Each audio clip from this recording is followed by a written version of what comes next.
મહત્વની અપડેટ સુરતથી સામે આવી રહી છે। ડીસીબી ઝોન 1 દ્વારા મોટા પ્રમાણમાં નકલી પનીરનો જથ્થો ઝડપી પાડવામાં આવ્યો છે।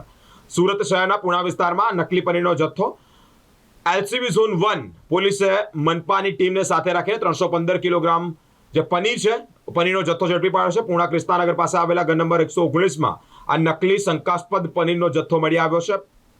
પંજક ભૂત નામના જે વ્યક્તિ છે તેને પણ ઝડપી પાડવામાં આવ્યો છે। સુરતમાં નકલી ચીજ વસ્તુઓની ભરમાર છે। કેટલાક સમયથી અને કોને આ પनीर बेचता था તે દિશામાં પોલીસ અત્યારે તપાસ હાથ ધરી રહી છે। तारीख 10 सितंबर 2025 को पुणे पुलिस स्टेशन के विस्तार में सीतानगर चौकड़ी के सामने कृष्णा नगर सोसाइटी के पास ग्राउंड फ्लोर मकान नंबर 119 में हमें ये बातमी मिली थी कि वहाँ पे फेक पनीर, जो नकली पनीर का जत्था है, वहाँ पे बनाया जाता है और फिर वहाँ से बेचा जाता है। इसके बिहाफ पे एलसीबी जोन 1 की टीम और हेल्थ डिपार्टमेंट की टीम ने कंबाइंड वहाँ पे एक रेड किया और वहाँ से शंकास्पद पनीर 315 किलो जैसा डुप्लीकेट पनीर वहाँ से पकड़ा है।